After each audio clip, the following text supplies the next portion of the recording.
காசி மாநகரத்தை பிரம்மதத்தன் அப்படிங்கிற ராஜா ஆட்சி பண்ணிட்டு வந்தார். அவர் ஒவ்வொரு வருஷமும் ஒரு திருவிழா நடத்துறது வழக்கம். எல்லா தேசத்திலிருந்தும் எல்லா வகையான ஜனங்களும் அதில் வந்து கலந்துக்குவாங்க.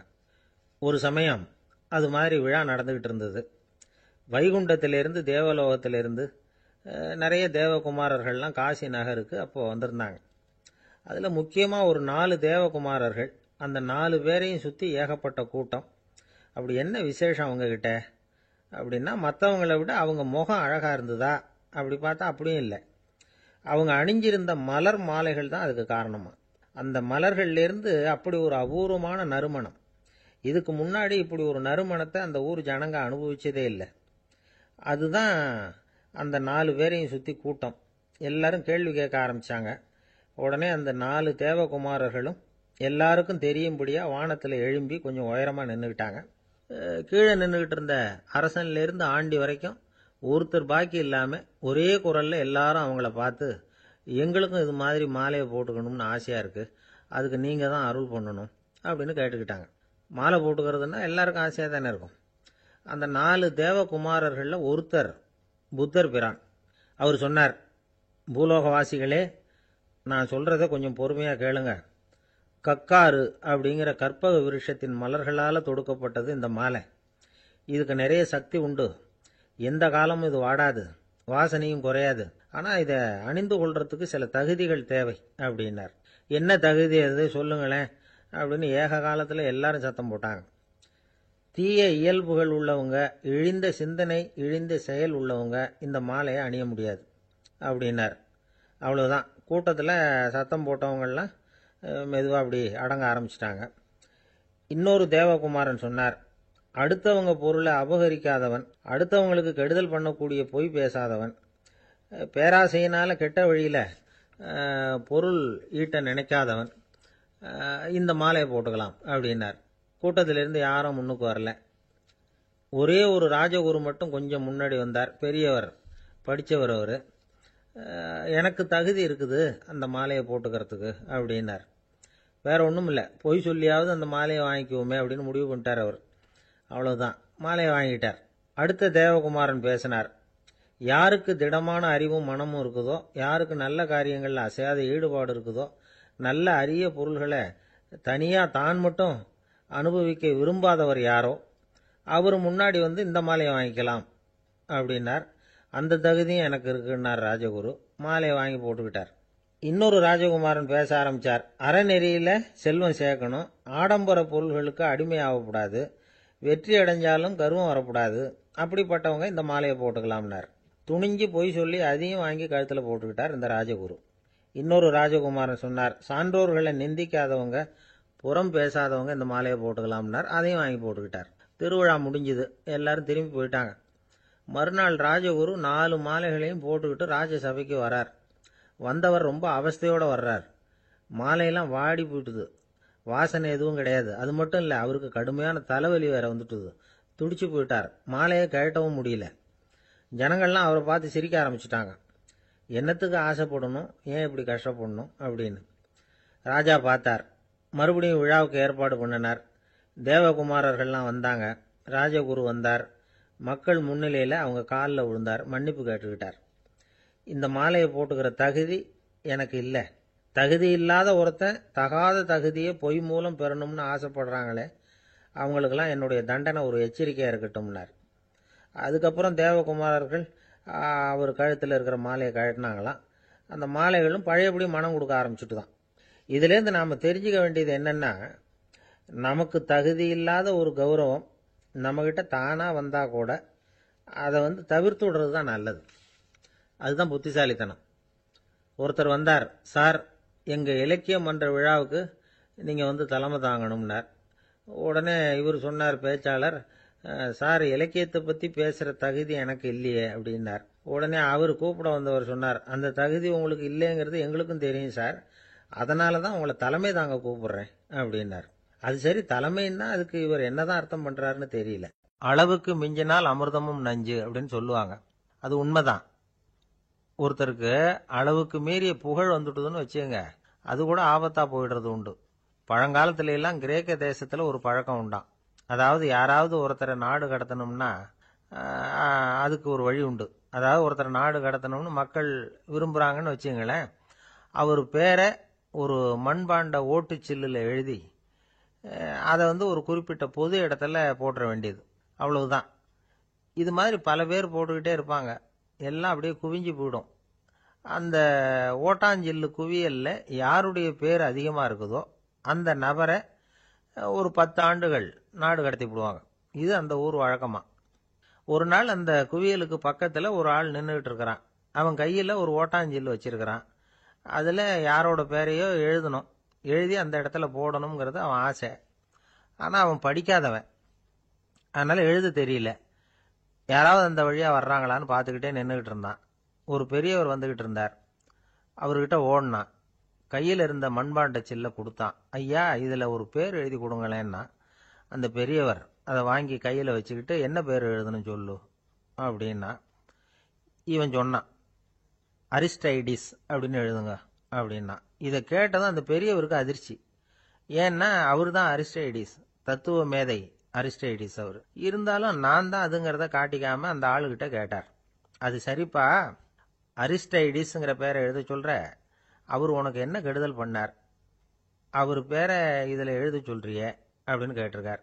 அதுக்கு இவன் சொன்னானா, அவர் எனக்கு எந்த கெடுதலும் பண்ணல, அவரை நான் பார்த்தது கூட இல்லை அப்படின்னு இருக்கான். அப்புறம் எதுக்காக அவரை நாடு கடத்தணும்னு நீ ஆசைப்படுற அப்படின்னு கேட்டிருக்கார். இப்போ அந்த ஆள் சொல்கிறான், அரிஸ்டைடஸை பற்றி எல்லாரும் பேசுகிறாங்க, அவர் ரொம்ப நல்லவர், அவர் ஒரு பெரிய அறிவாளிங்கிறாங்க, அவர் ஒரு பெரிய வள்ளல், பேரறிஞர், இப்படி எல்லாரும் சொல்கிறத கேட்டு கேட்டு எனக்கு ரொம்ப அலுத்து போயிட்டுது, அதனால தான் வெறுப்பாயிட்டேன் அப்படின்னு நானும். இதிலேருந்து என்ன தெரியுது, நாம் நல்லவனாக இருக்கிறதுல ஒன்றும் இடைஞ்சல் இல்லை. ஆனால் நம்மளை நல்லவன் நல்லவன் எல்லாரும் சொல்ல ஆரம்பிச்சிட்டாங்கன்னு வச்சுக்கோங்க, அப்போ இடைஞ்சல் ஆரம்பம்னு அர்த்தம். எதுவுமே அளவுக்கு மிஞ்சி போகாமல் பார்த்துக்க வேண்டியது ரொம்ப அவசியம். அளவுக்கு அதிகமாக ஆசைப்படாதவங்களில் ஆப்ரஹாம் லிங்கனும் ஒருத்தரான். அவர் ஒரு தடவை தன்னுடைய நண்பர்கள்கிட்ட பேசிக்கிட்டு இருந்தாராம். ஒருத்தர் கேட்டிருக்கார், ஒரு மனுஷனுக்கு கால்கள் எவ்வளவு உயரம் இருக்கணும் அப்படின்னு கேட்டாராம்.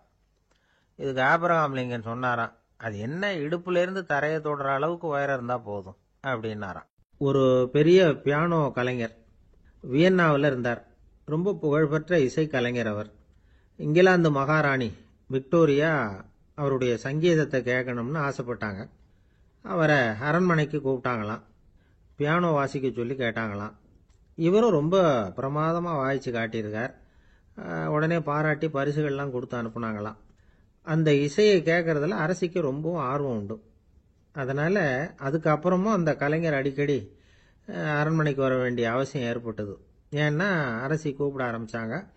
இவர் போகணும், அங்கே இசை நிகழ்ச்சி நடத்தணும், இவர் அங்கே பாடி வாசிக்கிறது உண்டு. ஒரு தடவை மகாராணி அவரை பார்த்து, உங்கள் நாட்டு தேசிய கீதம் பாடுங்களேன் அப்படின்னு கேட்டாங்களாம். உடனே அவர் தன்னுடைய நாடான ஆஸ்திரியாவின் தேசிய கீதத்தை பாடியிருக்கிறார். அவர் பாட ஆரம்பித்த உடனே மகாராணி எழுந்திரிச்சு நின்னாங்களாம். அதுக்கு மரியாதை செலுத்துகிற நோக்கத்தோட பாட்டு முடிகிற வரைக்கும் அப்படியே நின்றுக்கிட்டு இருந்தாங்களாம். இதுதான் அந்த அரசியினுடைய பெருந்தன்மை. அதாவது நாட்டுப்பற்றுங்கிறது அந்த அளவுக்கு அப்படி இருக்கணும். இப்படி ஒரு அரசியே நம்ம நாட்டு தேசிய கீதத்துக்கு எழுந்திரிச்சு நின்று மரியாதை செலுத்துகிறாங்க அப்படிங்கிறத புரிஞ்சிக்கும் பொழுது அந்த முதிய கலைஞரின் மகிழ்ச்சிக்கு அளவே இல்லையாம். அதுக்கப்புறம் அந்த பியானோ கலைஞர் ஒரு நாள் தன்னுடைய நண்பர் ஒருத்தர்கிட்ட பேசிக்கிட்டு இருந்தாராம். அப்போ சொன்னாராம், மகாராணியார் எனக்கு எவ்வளவோ பரிசுகள்லாம் கொடுத்துருக்குறாங்க, ஒரு தடவை எனக்கு வைரக்கல் பதித்த அணி ஒன்றை கூட பரிசாக கொடுத்தாங்க. ஆனால் அதை விட உயர்ந்த விலை மதிக்க முடியாத அணி என்ன தெரியுமா, நான் என்னுடைய நாட்டு தேசிய கீதத்தை நான் பாடுறப்போ அவங்க எழுந்திரிச்சு நின்று மரியாதை செலுத்தினாங்களே, அதுதான் எனக்கு கிடைச்ச மிகப்பெரிய பரிசு அப்படின்னாராம். எனக்கு தெரிஞ்ச சங்கீத வித்வான் ஒருத்தர் இருக்கார். சமீபத்தில் ஒரு நாள் அவரை பார்த்தேன்.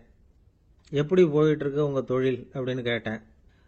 ரொம்பவும் வித்தியாசமாக போயிட்டுருக்குங்க அப்படின்னார். என்ன சொல்கிறீங்க அப்படின்னேன். முன்னாடியெல்லாம் நான் பாடினா எதிரில் இருக்கிறவங்க தான் எழுந்திரிச்சு போயிட்டு இருந்தாங்க, இப்போ எப்படின்னா நான் பாட ஆரம்பிச்சுட்டா உடனே பக்கவாத்தியக்காரனே எழுந்திரிச்சு போயிடுறான் அப்படின்னார் ரொம்ப வேதனையோட. ஒரு ஊரில் ஒரு ராஜா இருந்தார். அவர் அடிக்கடி காட்டுக்கு வேட்டையாட போவார். சில நண்பர்களையும் கூட அழைச்சிக்கிட்டு போவார். காட்டுக்கு போனதும் ஆளுக்கு ஒரு பக்கமாக போய் வேட்டையாடுவாங்க. சாயந்தரமாக திரும்பி வருவாங்க. மறுநாள் அரண்மனையில் உட்காந்து ஒவ்வொருத்தரும் அவங்க அனுபவங்களை எல்லாம் சொல்லிக்குவாங்க. அவங்க வீரத்துக்கு தகுந்த மாதிரி பரிசை அந்த ராஜா கொடுப்பார். இது மாதிரி ஒரு தடவை எல்லாரும் வேட்டைக்கு போயிட்டு திரும்பி வந்ததும் உட்காந்து பேச ஆரம்பிச்சிருக்கிறாங்க. ஒருத்தன் சொன்னான், தன்னுடைய வீர தீர செயலை பற்றி அளக்க ஆரம்பிச்சிட்டான். ஏன்னா அதுக்கு பரிசு கிடைக்க போகுதில்ல, அதனால. அவன் என்ன சொன்னான் தெரியுமா? அரசே, நேற்றுக்கு காட்டில் என்னாச்சு தெரியுமா? எனக்கு நேராக ஒரு சிங்கம் வாயை திறந்துக்கிட்டு வந்துட்டுது. நான் பயப்படவே இல்லை. உடனே ஒரு கல்லை எடுத்து குறி பார்த்து வீசினேன். சிங்கத்து வாய்க்குள்ளே போய் அந்த கல் மாட்டிக்கிட்டுது. அவ்வளவுதான். அந்த சிங்கம் என்னை பார்த்துட்டு பயந்துட்டு ஒரே ஓட்டமாக திரும்பி ஓடி போயிட்டுது அப்படின்னா. ஆஹா பலே அப்படின்னு எல்லாரும் கை தட்டினாங்க. ரெண்டாவது ஆள் ஒருத்தன் எழுந்திரிச்சான். அவன் சொல்ல ஆரம்பித்தான், அரசே, நான் போன வழியில் 2 பெரிய மலைப்பாம்பு கிடந்தது. என்னை முழுங்கிறதுக்கு வந்தது. நான் என்ன பண்ணேன் தெரியுமா? அந்த 2 பாம்போட வாலையும் ஒன்றா சேர்த்து முடிச்சு போட்டுட்டேன். அவ்வளவுதான். அது அங்கே இழுக்க இது இங்கே இழுக்க முடிச்சு நல்லா இறுகி போட்டுது அப்படின்றான். ஆஹா அற்புதம்னு சொல்லி எல்லாரும் கை தட்டினாங்களாம். அடுத்தபடியாக 3வது ஆள் ஒருத்தன் வந்தான். அவன் சொல்ல ஆரம்பித்தான், மன்னா, நான் போன பாதையில் குறுக்க ஒரு ஆறு. அதில் இறங்கி குளித்தேன். யாரோ காலை பிடிச்சி இழுக்கிறது மாதிரி இருந்தது. திரும்பி பார்த்தா ஒரு பெரிய முதலை. நான் உடனே அப்படியே ஒரு துள்ளல் துள்ளி அது முதுகில் போய் உக்காந்துக்கிட்டேன். அதை அப்படியே கரைக்கு நீந்த வச்சேன். கரைக்கு வந்து சேர்ந்ததும் அப்படியே ஒரே துள்ளி குதிச்சு கரைக்கு வந்துட்டேன் அப்படின்றான். அவன் தன்னுடைய வீரத்தை அப்படி சொல்லியிருக்கான். அடடா எப்பேற்பட்ட வீரம் அப்படின்னு எல்லாரும் கை தட்டினாங்களாம். 4வது ஆள் எழுந்திரிச்சான். மன்னா, நான் போன இடத்துல ஒரு கரடி வந்து என்னை துரத்த ஆரம்பிச்சுட்டுது. நான் ஒரு மலை உச்சிக்கு வந்துட்டேன். அதுக்கப்புறம் ஒரு அடி எடுத்து வச்சாலும் அதில் பாதாளத்தில் விழ வேண்டியது தான். அந்த நேரம் பார்த்து ஒரு பெரிய ராட்சச கழுகு அந்த பக்கமாக பறந்து வந்தது. நான் உடனே அப்படியே உயர எழும்பி அந்த கழுகோட காலை பிடிச்சிக்கிட்டேன். அப்படியே தொங்கிக்கிட்டே வந்தேன். ஒரு நல்ல இடம் வந்ததும் தொப்புன்னு கீழே குதிச்சு நடந்து வந்துட்டேன்னா. இதுக்கும் எல்லாரும் கை தட்டுறாங்க. கடைசியாக ஒரு ஆள் எழுந்திரிச்சான். அரசே, நான் வந்து போன வழியில் ஒரு பெரிய யானை குறுக்க வந்தது. பயங்கரமாக சத்தம் போட்டுக்கிட்டே வந்தது. நான் பயந்து ஓடலை. உடனே என்ன பண்ணேன் தெரியுமா? அந்த யானையோட வாலை பிடிச்சி தூக்கினேன். தலைக்கு மேலே தூக்கி கரன்னு சுற்றினேன். வேகமாக சுற்றி வீசி எறிஞ்சேன். அவ்வளவுதான். அதே ஸ்பீடில் அந்த யானை மேலே போக ஆரம்பிச்சுட்டுது. இன்னும் கூட அது போய்கிட்டே தான் இருக்குது, கீழே விழவே இல்லைன்னா. இதை கேட்டதும் ராஜாவுக்கு கோபம் வந்துட்டுது. என்ன முட்டாள்னு நினச்சிக்கிட்டு பேசுறியா? யானையை வந்து நீ வாலை பிடிச்சி தூக்குன, அதை நான் நம்பணுமா அப்படின்னார். உடனே இவன் பணிவாக பதில் சொன்னான். அரசே, ஒரு சிங்கத்து வாயில் கல் மாட்டிக்கிட்டதை நம்புறீங்க. மலைப்பாம்பு வாலை பிடிச்சி முடிச்சு போட்டதை நம்புறீங்க. முதல்ல முதுகில் சவாரி பண்ணதையும் நம்புறீங்க. கழுகு காலை பிடிச்சிக்கிட்டு பறக்கிறதையும் நம்புறீங்க. அப்படி நம்புறப்போ நான் சொன்னதை மட்டும் நம்பக்கூடாதா அப்படின்னு கேட்டானான். பொய் சொன்னவங்கெல்லாம் தலையை தொங்க போட்டுக்கிட்டாங்களாம். ராஜா அவங்கள பார்த்து சொன்னாராம், நீங்கள் எல்லாரும் என்னை முட்டாளாக்கி இருக்கிறீங்க. கடைசியாக பேசின இவன் தான் எனக்கு உண்மை எது பொய் எதுங்கிறத புரிய வச்சிருக்கிறான். இவன் தான் உண்மையான தைரியசாலி அப்படின்னு சொல்லி அவனுக்கே பரிசெல்லாம் கொடுத்து பாராட்டினாராம். இப்படி ஒரு கதை. உண்மையை நிலைநாட்டுகிறவன் தான் உண்மையான வீரன் அப்படிங்கிறத இதிலிருந்து நாம் புரிஞ்சுக்கணும். இந்த காலத்துல எல்லாம் பொய் சொன்னாதான் பழைக்க முடியுங்கிறது ஒரு சில பேரோட நம்பிக்கை. ஒரு அப்பாவுக்கு தன் மகனுக்கு பொய் சொல்ல தெரியலையேங்கிற கவலை. பொய் சொன்னாதான் இந்த உலகத்தில் பிழைக்கலாம், ஆனால் இவனுக்கு அது தெரியலையே, அதனால் இவனை அழைச்சிட்டு போய் நடுக்கடலில் விட்டுட்டு வந்துடுவோம் அப்படின்னு அழைச்சிட்டு புறப்பட்டான். கடற்கரைக்கு போனான். மகனுக்கு சந்தேகம். எங்கேப்பா என்னை அழைச்சிட்டு போகிறேன்னு கேட்டிருக்கான். கடலில் மீன் பிடிக்க கற்றுக் கொடுக்க போகிறேன் உனக்கு அப்படின்னானா. நான் ஏற்கனவே மீன் பிடிச்சிட்டேனேன்னானா இவன் மகன். எங்கே அதுன்னு கேட்டிருக்கான் அப்பங்காரன். சுட்டு சாப்பிட்டுட்டேன் இருக்கான் புள்ள.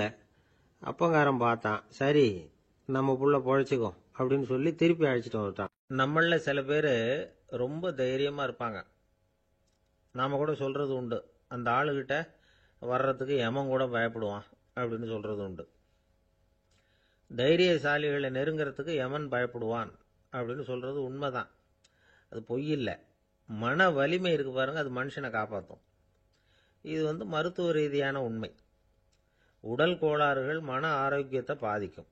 மன எழுச்சி, மன போராட்டம் இதெல்லாம் உடல் இயக்கத்தில் மாறுதலை உண்டாக்குது. சில வகையான நோய்களுக்கும் மனசுக்கும் இருக்கிற சம்பந்தம் என்னங்கிறத பற்றியெல்லாம் இப்போ ஆராய்ச்சி பண்ணுறாங்க. ஆஸ்மா, மூட்டு வலி, பெருங்குடல் அழற்சி, உயர் ரத்த அழுத்தம், சோரியாசிஸுங்கிற தோல் வியாதி, வயிற்று புண்ணு, இந்த தைராய்டு நச்சுத்தன்மை, இது மாதிரி நோய்களை உண்டாக்குறதுல மனசோட பங்கு என்னங்கிறத பற்றியெல்லாம் ஆய்வு பண்ணி பார்த்துருக்குறாங்க. எதுக்கு எடுத்தாலும் சோர்ந்து போகிறது, தோண்டு போகிறது, இப்படிப்பட்ட மனவாகு, அதோட யாரும் நமக்கு உதவ முடியாது அப்படிங்கிற மனோபாவம், கைவிடப்பட்ட மனநிலைமை, இதெல்லாம் நோயோட தீவிரத்தை ரொம்ப அதிகரிக்க செய்யுதான்.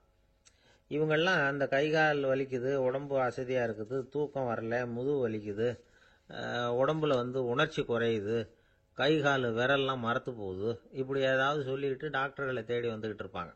நெஞ்சு வலி யாருக்கு வருது தெரியுமா? பதற்றம், போட்டி மனப்பான்மை, அளவுக்கு அதிகமான வேகம், துடிப்பு, பேராசை, இதுலேயும் கட்டுப்பாடு, நேரம் தவறாமை, அப்புறம் இதெல்லாம் உள்ள மனவாக உள்ளவங்க இருக்கிறாங்கல்ல, அவங்க பெரும்பாலும் நெஞ்சு வலிக்கு ஆளாயிடுறாங்களாம். ஃப்ரீட்மேன் அப்படிங்கிறவர் நிறைய ஆராய்ச்சியெல்லாம் பண்ணி பார்த்துட்டு இதை உறுதிப்படுத்தியிருக்கிறார்.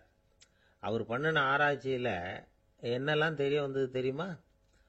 பொறுப்பு அதிகம் உள்ளவங்களுக்கு கண்டிப்பாக ரத்த அழுத்தம் வரும், அதிகமாக இருக்குமா. அதே மாதிரி கண்டிப்பாக இருக்கிறாங்கல்ல, அவங்களுக்கும் ரத்த அழுத்தம் அதிகரிக்குமா. ரத்த அழுத்தம் தனக்கு அதிகமாக இருக்குங்கிறத தெரிஞ்சுக்கிட்டவங்க தலைவலி, மயக்கம், இந்த தலை சுத்தல், அசதி, இது மாதிரியான உணர்வுகளை அவங்களுக்கு வந்துடும், அது மாதிரி உணர்வு. ஆனால் உண்மை என்ன தெரியுமா? இதெல்லாம் ரத்த அழுத்தத்தினால இல்லை, ரத்த அழுத்தம் கட்டுப்பாட்டுக்குள்ளே இருந்தால் கூட இவங்க இப்படி நினைக்கிறாங்களாம். இதுக்கு காரணம் மனசு தான் அப்படிங்கிறார் அவர். சில பேர் எப்படி தெரியுமா? ஒருத்தர் மாரடைப்பால் இறந்து போனார் அப்படின்னு கேள்விப்பட்டால் போதும், இறந்து போகிறதுக்கு காரணம் இதயம்தான் அப்படிங்கிற பீதியால், இதய தளர்ச்சி அப்படிங்கிற மனநோயால் பாதிக்கப்படுறார். இவங்கெல்லாம் அடிக்கடி தங்களுடைய இதய பகுதியை தொட்டு பார்த்துக்குவாங்க, நாடியை பிடிச்சி பார்த்துக்குவாங்க, அடிக்கடி மூச்சை உள்ளுக்கு இழுத்து வெளியில் விட்டு வலி வருதா அப்படின்னு பார்த்துக்கிட்டு இருப்பாங்க. வேறு எங்கேயாவது வலிச்சா கூட நெஞ்சை வலிக்குதா அப்படின்னு பார்ப்பாங்க. நெஞ்சு வலிக்குதுன்னு கூட சில பேர் சொல்ல ஆரம்பிச்சிருவாங்க. ஆஸ்மாவுக்கும் மனசுக்கும் சம்பந்தம் உண்டு. தீர்வு காண முடியாத மன போராட்டங்கள் எல்லாத்துக்கும் அடுத்தவங்களையே சார்ந்து இருக்கிற மனநிலை, இதெல்லாம் ஆஸ்மாவினுடைய தீவிரத்தை அதிகப்படுத்திடும். பயம், இது எப்படின்னா என்ன நடக்குமோங்கிற பதற்ற நிலை, அப்புறம் இந்த பயம், இதெல்லாம் சுவாசித்தலை அதிகரிக்க செய்யுது இல்லையா. இதனால் ரத்தத்தின் காரத்தன்மை அதிகமாகி நோயின் தீவிரமும் அதிகமாகுது. மன போராட்டம், மனக்கவலை, மன இறுக்கம், இதெல்லாம் தோல் வியாதியை தூண்டி விடுதான். இது மாதிரி இன்னும் எவ்வளவோ இருக்குது. அதனால் இன்னைக்கு நமக்கு தேவை என்னன்னா மன வலிமை, மலர்ந்த முகம், இது ரெண்டு இருந்துட்டுதுன்னா பலவிதமான நோய்கள் நம்மக்கிட்ட நெருங்கி வராது. டாக்டர், என்ன நெருங்காமல் இருக்கிறதுக்கு நான் ஒரு காரியம் பண்ணுறேன் அப்படின்னார் ஒருத்தர். அவர் என்ன அர்த்தத்தில் சொன்னார்னா, டாக்டர் அவரை நெருங்காமல் இருக்கிறதுக்கு அவர் ஒரு காரியம் பண்ணுறாராம். நண்பர்கிட்ட சொன்னார். நண்பர் கேட்டார், அது என்ன காரியம் பண்ணுற அப்படின்னு கேட்டார். தினம் ஒரு ஆப்பிள் பழம் சாப்பிட்றேன்னார் அவர். ஏன்னா ஆங்கிலத்தில் ஒரு பழமொழி சொல்லுவாங்கள்ல, an apple a day keeps doctor away அப்படிம்பாங்க. ஒரு ஆப்பிள் பழம் சாப்பிட்டா டாக்டர் விலகியே இருப்பார், டாக்டர்கிட்ட போக வேண்டிய அவசியம் இருக்காது அப்படிங்கிறதுக்காக அந்த பழமொழி சொல்கிறது. என்ன, நான் யாருமே நெருங்காமல் இருக்கிறதுக்கு நான் ஒரு காரியம் பண்ணுறேன்னார் இன்னொருத்தர். டாக்டர் நெருங்காமல் இருக்கிறதுக்கு ஆப்பிள் பழம் சாப்பிட்றேன்னார் அவர். என்னை யாருமே நெருங்காமல் இருக்கிறதுக்கு நான் ஒரு காரியம் பண்ணுறேன்னார் இன்னொருத்தர். அது என்னன்னு கேட்டோம். தினம் ஒரு பூண்டு சாப்பிட்றேன்னார். ஏ கார்லிக் எ டே கீப்ஸ் எவரிபடி அவே அப்படின்னு அதுக்கு ஒரு புது விளக்கமும் கொடுத்தார். என்னை விட யோக்கியம் இந்த உலகத்தில் வேற யாரும் இல்லை சார் அப்படின்னார் ஒருத்தர். அவரை விட அயோக்கியன் வேற யாரும் இருக்க முடியாதுங்கிற முடிவுக்கு கேட்டவங்க வந்துட்டாங்களாம். மனுஷனுக்கு இருக்கிற ஒரு மிகப்பெரிய குறையே தன்கிட்ட இருக்கிற குறை அவனுக்கு தெரியாமல் போகிறது தான். ஆனால் அடுத்தவங்ககிட்ட இருக்கிற குறை இவனுக்கு தெளிவாக தெரிஞ்சிடும். ஒரு ஒட்டகம் ஒரு கொக்கை பார்த்து ஒரு கேள்வி கேட்டுதான். என்ன கேள்வி தெரியுமா? உன் கழுத்து ஏன் இப்படி வளைஞ்சி போயிருக்குது அப்படின்னு கேட்டிருக்கு. இதுக்கு உடம்பே வளைச்சல். இது போய் கொக்கை கிண்டல் பண்ணுது. இன்னைக்கு மனித சுபாவமும் கிட்டத்தட்ட இப்படித்தான் இருக்குது. இந்த உலகத்தில் குறையில்லாத மனிதர்கள் யாரும் கிடையாது, நாம உள்பட அப்படிங்கிறத முதல்ல நாம் நல்லா புரிஞ்சுக்கணும். ஒரு ஊரில் ஒரு விற்பனை நிலையம் இருந்தது. செல்ல பிராணிகளை விற்பனை செய்கிற நிலையம் அது. நாய், கிளி, பூனை இப்படி நிறைய வச்சு விற்பனை பண்ணிகிட்டு இருக்கிறாங்க. நாய்க்குட்டி விற்பனை செய்கிற பகுதியில் ஒரு சிறுவன் நின்றுக்கிட்டு இருந்தான். விற்பனை செய்கிற ஆளுகிட்ட விலை கேட்டுக்கிட்டு இருந்தான். அதோ இருக்குதே அந்த நாய்க்குட்டி என்ன விலை அப்படின்னு கேட்டானா. 1000 ரூபா அப்படின்னாரான். சரி, அது வேணாம், இது என்ன விலைன்னு இருக்கான். 500 ரூபா அப்படின்னாரான். இந்த சின்ன பையன் கையில் வச்சிருந்தது வெறும் 50 ரூபா தான். அதனால இதை விட குறைச்சலா கிடைக்குமான்னு பார்த்துருக்கான். அந்த கடையில் ஒரு மூலையில் சரியாக கவனிக்கப்படாமல் ஒரு நாய்க்குட்டி படுத்து கிடந்தது. பாவமாக கத்திக்கிட்டு இருந்தது. அதை பார்த்ததுமே இவனுக்கு அது ரொம்ப பிடிச்சி போச்சு. உடனே அந்த கடைக்காரரை பார்த்து, அதுவும் அந்த மூலையில் படுத்து கிடக்குதே அந்த நாய்க்குட்டி என்ன விலை அப்படின்னு கேட்டிருக்கான். தம்பி, அது ஒரு கால் ஊனம், அதனால் அது உன்னோட குதித்து விளையாடவோ ஓடுறதோ அதால் முடியாத காரியம் அப்படின்ட்டுருக்கார் அவர். அது தெரிஞ்சுதாங்க கேட்குறேன், அதோட விலை என்ன அதை மட்டும் சொல்லுங்களேன் அப்படின்ட்டுருக்கான். தம்பி, இது கால் ஊனம் உள்ள ஒரு நாய். இதை போய் காசு கொடுத்து வாங்கறதுக்கு யாராவது பிரியப்படுவாங்களா? இதை நான் உனக்கு இலவசமாகவே தர்றேன், எடுத்துகிட்டு போ அப்படின்னாரான். இதை கேட்டதும் அந்த சிறுவனுக்கு கோவம் வந்துட்டு தான். நீங்கள் ஒன்றும் சும்மா கொடுக்க வேணாம், இந்தாங்க 50 ரூபா, இதை வச்சுக்கிட்டு நாய்க்குட்டியை கொடுங்க அப்படின்ட்டுருக்கான். அவருக்கு ஒன்றும் புரியல, ஆச்சரியமாக இருந்தது. சரின்னு பணத்தை வாங்கிட்டு நாய்க்குட்டியை தூக்கி கொடுத்தார். அந்த சிறுவன் அந்த நாய்க்குட்டியை 2 கையாலையும் வாங்கினா, மார்போட பிரியமாக சேர்த்து அணைச்சிக்கிட்டான். தெருவில் இறங்கி நடக்கிறான். அப்படி நடக்கும்பொழுது தான் பார்க்குறார், கடைக்காரர் ஆச்சரியமாக அவனை பார்க்குறார். அப்போ தான் அவருக்கு ஒரு விஷயம் புரியுது. அந்த சிறுவன் தெருவில் நாய்க்குட்டியை மார்போடு அணைச்சிக்கிட்டு விந்தி விந்தி நடந்து போய்கிட்டு இருக்கிறான். ஆமாம், அவனுக்கும் ஒரு கால் ஊனம். இந்த நாய்க்குட்டியை யாருமே வாங்க மாட்டாங்கன்னு நினச்சிக்கிட்டு இருந்தார். குறையுள்ள அதுக்கும் ஒரு எஜமானன் கிடைச்சுட்டான். அதனால் ஊனம் ஒரு குறை இல்லை அப்படிங்கிற உண்மையை அந்த கடைக்காரர் புரிஞ்சுக்கிட்டாராம். நம்மால் ஒருத்தர் கொஞ்சம் வயசானவர், எழுந்திரிச்சு சரியாக நடக்க முடியாது, சாய்வு நாற்காலியிலேயே எப்பவும் உட்காந்துருப்பார். அவர் தனக்கு துணையாக ஒரு நாயை பக்கத்தில் வச்சுருந்தார். அதுவும் ரொம்ப வயசான ஒரு நாய், எழுந்திரிக்கவே சிரமப்படும், நடக்கவும் முடியாது. அவர் பக்கத்திலே இதுவும் சோர்ந்து போய் படுத்து கிடக்கும். அந்த பெரியவரை பார்க்க வந்த ஒருத்தர் கேட்டார், ஏங்க, ஒரு சின்ன பையனை உங்களுக்கு துணையாக வச்சுக்கப்படாதா? இந்த நாயை உங்களுக்கு பாதுகாப்பாக வச்சிருக்கிறீங்களே, உங்களுக்கு ஒரு ஆபத்துன்னா இது எப்படி உங்களுக்கு உதவ முடியும் அப்படின்னார். அப்போ அவர் சொன்னாராம், எனக்கு ஒரு ஆபத்துன்னா அந்த சமயத்தில் இந்த நாய் என்னை தனியாக விட்டுட்டு ஓடி போயிடாமல் இருக்கணும்ல, அதுக்காக தான் இதை நான் வச்சிருக்கிறேன் அப்படின்னாராம். ஒரு ஊரில் ஒரு ராஜா இருந்தார். பெரிய அரண்மனையில் தான் இருக்கிறார். எல்லா வசதியும் இருந்தது. இருந்தாலும் அவர் எல்லாரும் சொல்றது எப்படி தெரியுமா, பிச்சைக்கார ராஜா. அப்படி ஒரு பேர் அவருக்கு நிலைச்சு போச்சு. ஜனங்களும் சரி, மற்ற தேசங்களில் உள்ளவங்களும் சரி, அவர் அந்த பேர் சொல்லியே குறிப்பிடுறது வழக்கமாக போட்டுது. இது அவருக்கு ரொம்ப கவலையாக போச்சு. என்ன இது, நம்மளை தேடி வர்றவங்களுக்கெல்லாம் நாம் சோறு போடுறோம், நம்ம புகழ்ந்து பாடல் ஏற்றி கொண்டு வர்ற புலவர்களுக்கெல்லாம் அவங்க எப்படி வந்தாலும் ஒருவேளை சோறு போடணுங்கிறது உத்தரவு. இவ்வளவுலாம் செஞ்சும் நம்மளை போய் பிச்சைக்கார ராஜான்னு எல்லாரும் சொல்றாங்களே, அது ஏன், எதுக்காக இப்படி சொல்றாங்க? இதுதான் ராஜாவுக்கு குழப்பம். சரி, இதை பத்தி நம்ம அமைச்சர்கள் கிட்ட கேட்கலாமா அப்படின்னு யோசனை பண்ணார். இந்த விஷயத்த போய் அவங்க கிட்ட எப்படி கேட்கறதுன்னு அவருக்கு தயக்கமா இருந்தது. கௌரவ குறைச்சலா தெரிஞ்சுது அவருக்கு. சரி, சாதாரண குடிமக்கள் கிட்ட இதை பத்தி கேட்கலாமா அப்படின்னு யோசனை பண்ணார். கேட்கலாம், ஆனா அவங்க யாரும் ராஜா முன்னாடி நின்று தைரியமா பேசக்கூடிய அளவுக்கு இல்லை. ராஜாவோட குழப்பம் நாளுக்கு நாள் அதிகமா போச்சு. கடைசியா அவர் ஒரு முடிவுக்கு வந்தார். அதாவது, இதை பத்தி ஒரு பிச்சைக்காரங்கிட்டே கேட்டு பார்த்துட்டா என்ன. இதுதான் அவர் பண்ண முடிவு. உடனே மாறு வேஷம் போட்டுக்கிட்டு நகர்வலம் போனார். ஒரு பிச்சைக்காரனை கண்டுபிடிச்சார். இதை பாருப்பா, நம்ம ராஜாவை எல்லாரும் பிச்சைக்கார ராஜான்னே சொல்றாங்களே, அதுக்கு என்ன காரணமா இருக்கும் அப்படின்னு கேட்டார். அதுக்கு அவன் சொல்றான், இதுக்கான பதில இன்னும் ஒரு 30 நாள்ல சொல்றேன் அப்படின்னா. உடனே இவருக்கு சந்தோஷம். உண்மையை அவங்ககிட்ட சொன்னார். நான் வேற யாரும் இல்லை, நான் தான் இந்த நாட்டு ராஜா. இப்ப நீ என் கூடவே வந்துரு, அரண்மனையிலேயே தங்கிக்கோ.